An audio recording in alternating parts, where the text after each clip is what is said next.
सर्वत्र गोविंद नाम संकीर्तन गोविंदा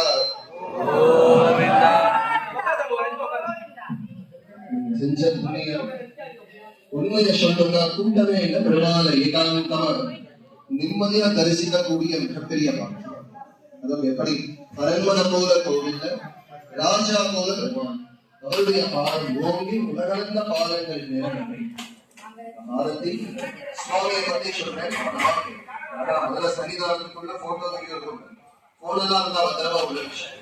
அழகா எல்லாருமே ரெண்டு கைகளை கூப்பி சுவாமியா பாரதி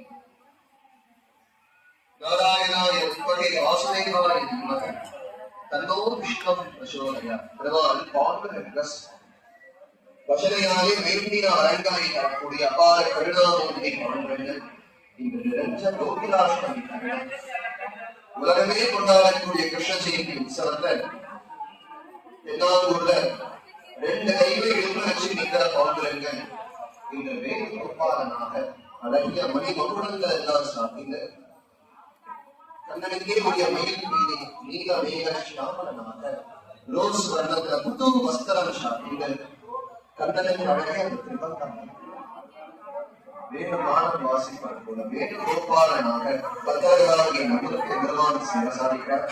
பக்கத்திலேயே ரகுமாயி தாயார் வேண்டிய அலங்கரை தரக்கூடிய அபார கருணாமூர்த்தி திருமணி மகாலட்சுமி ஸ்வரூபம் அஷ்டைஸ்வரியங்களை பத்திரகாரியை நம்புவதாக எப்படி கண்ணனிலேயே ஆவணம் ராதா ராணி போல அந்தா கலவல் எல்லாம் பிரமாண்டமான வெள்ளி கலவல் வைகுண்ட வாசல் இதோடு உட்புறத்தில் உலகத்திலேயே முதல் முறையாக ஃபைபர் கிளாஸ் பெயிண்டிங் வருஷத்துக்கு ஒரு முறை மட்டுமே சேர்க்கக்கூடிய சிறப்பு அலங்காரமான வேறு கோபாலன அலங்காரத்தை இன்று நாம் வழிபடக்கூடிய மிகப்பெரிய என்னென்ன பிரார்த்தனைகளை மனசுல வேண்டி நீங்க எல்லாரும் இந்த கிருஷ்ண ஜெயந்தி பெருமாள் தேதி ஓடி வந்தீங்க வேண்டிய எல்லா காரியங்களும் செய்யணும்.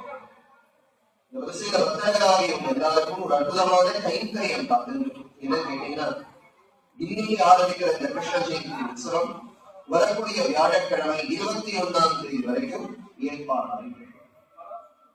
நாளை மறுநாள் எழுந்திருக்கிற பெருமாள் பரத்திலேயே உட்கார்ந்து பின்னை நடக்கிற புதன்கிழமை என்று 12 அடி பெருமாள் 2 அடி குழந்தையா மாடுவார் காலைக்கு நடந்ததார். இந்த கிருஷ்ண ஜெயந்தி உற்சவ பூர்த்தியாக வியாழக்கிழமை என்று பாண்டவர்களுக்கும் ருக்மணிக்கும் குலர நயம் சந்தனத்தால் அலங்காரம் இருப்பாங்க. சந்தனத்தில் என்ன சுவாமி ஒரு 10 கிலோ 15 கிலோ சந்தனம் இருக்குமா? கிட்டத்தட்ட 140 கிலோ சந்தனத்தால மைசூர்ல இருந்து சந்தனத்தால் வரவழைக்கப்பட்டு எபெருமானுக்கும் தாயாருக்கும் பிரம்மாண்டமாக இருப்பாங்க. யாராவது பெருமாளுக்கு 140 கிலோ சந்தனம் வாங்கி கொடுக்குறா போல அப்படின்னு நினைக்காது. பக்தர்களாக நீங்க தான் கடலுக்கு பிடிச்ச சந்தனத்தை வாங்கி கொடுக்கணும். கடலுக்கு பிடிச்ச 2 விஷயம், ஒன்று நவநீதம்னு சொல்லக்கூடிய வெண்ணெய், அது எல்லாருமே தெரியும். மற்றொன்று கவிதாம்னு சொல்லக்கூடிய சந்தனம். இன்னைக்கு குருவாயூர் கஷேத்திரத்துல அங்க இருக்கிற கடலுக்கு நிறைய சந்தனம் நினைச்சு ஒரு பிரார்த்தனையா அந்த கடலுக்கு சாப்பிடணும்.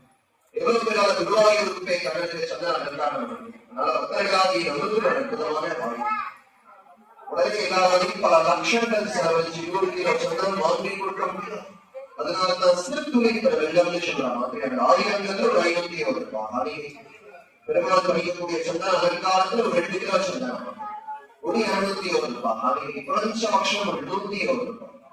ஒரு நெல்லிக்காய் அல்லது ஒரு வருட சந்தனமாக உங்களுடைய உழைப்பு கண்ணுக்கு போய் இந்த கோவிலுக்கு எங்க கிடைக்காத உண்மைகள் கிடையாது. அக்ஷய பாத்திரம் அவருடைய பாதங்களுக்கு மத்திய சர்வம் கிருஷ்ணார்பணம் என்ற குடும்பத்தில் இருக்கிற எல்லாரும் எல்லாருக்கும் வேண்டிட்டு காரிகைகளை சேர்த்து தீர்த்தம் துளசி சந்தனம் தெற்கு வாசல்ல பிரமாண பிரசாதமாக எல்லாரும் அழகா ஒரே வரிசையில வாங்குவோம். வியாழக்கிழமை சந்தனகாத்த அலங்காரத்தை பக்தர்கள் நீங்க தான் எல்லாரும் சொல்லாமே கோவிந்தா கோவிந்தா